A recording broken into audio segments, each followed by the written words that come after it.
Welcome to the Real Estate Espresso Podcast, your morning shot of what's new in the world of real estate investing. I'm your host, Victor Menashe. On today's show, we're talking about confidence. Will Jerome Powell be Jerome Powell in the coming months, or will he be Paul Volcker? On today's show, we're talking about factors that could signal global instability and a crisis of confidence in our financial system. What happens if the Fed was to loosen monetary policy before actually beating inflation? This is a realistic scenario that many investors have been predicting. The hope of many investors, those who are addicted to loose monetary policy of the past decade, is that we return to the way things were. Asset bubbles feel good on the way up, and they feel terrible on the way down. The past decade has represented a market distortion. It's been promoted by central banks in Europe, in the US, and Canada, and Japan.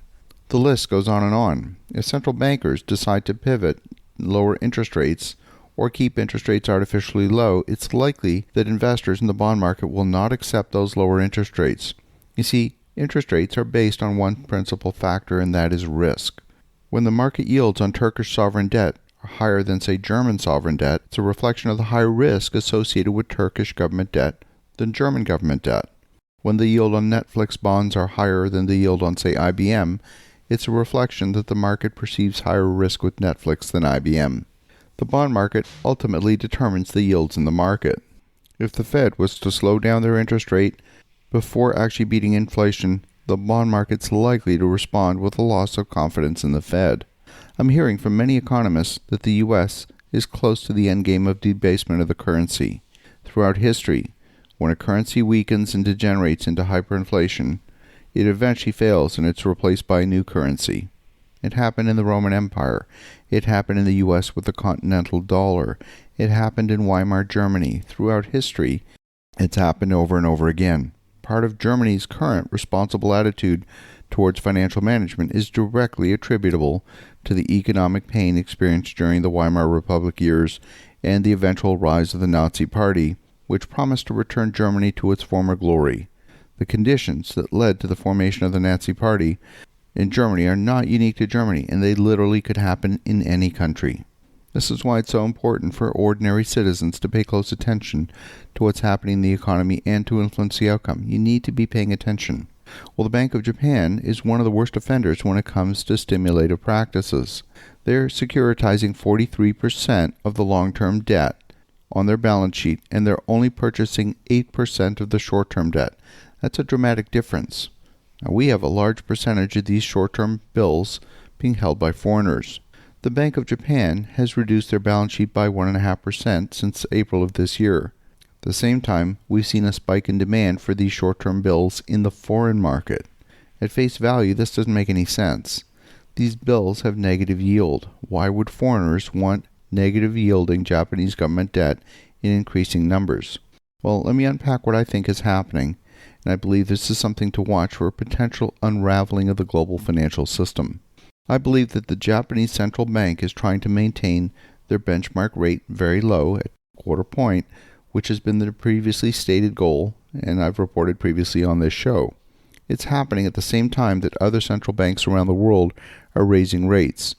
The Japanese yen is falling in response against the euro and the US dollar.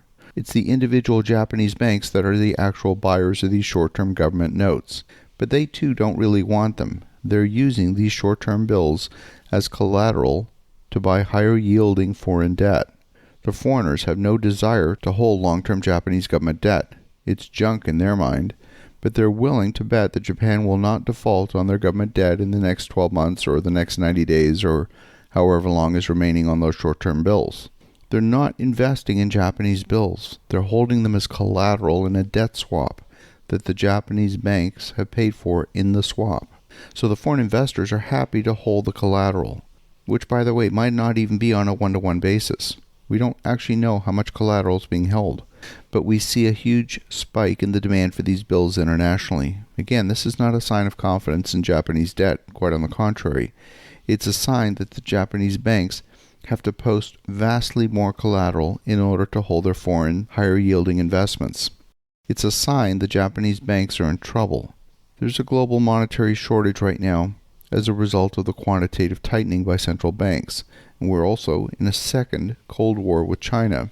and the risk of instability involving China is a growing threat. The flight to safety of the US dollar and the higher yield being offered in US T-bills is largely responsible for the decrease in corresponding value of the Japanese yen. Therefore, the need for more Japanese government short-term bills to post as collateral. It's a reflection of the fact that the Japanese yen has fallen relative to other currencies. The rapid change in the need for posting collateral is putting Japanese banks at risk in ways that we would not have anticipated. And if you remember the impact of the Greek sovereign debt crisis back in 2012, Japan's a much larger economy than Greece, and the impact on the global financial system of bank failures in Japan would be a tidal wave on par with the 2008 financial crisis. At the moment, the global issuers of bonds and global buyers of bonds are starting to suffer a crisis of confidence, not in the interest rate, but in the ability to repay the debt altogether.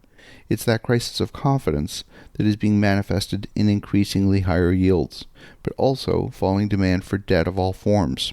I believe this could eventually translate into a liquidity crisis on a global basis. These situations happen slowly at first and then all of a sudden, and that's why I'm looking at the headwaters of such a crisis for signs of trouble. As you think about that, have an awesome rest of your day. Go make some great things happen. We'll talk to you again tomorrow.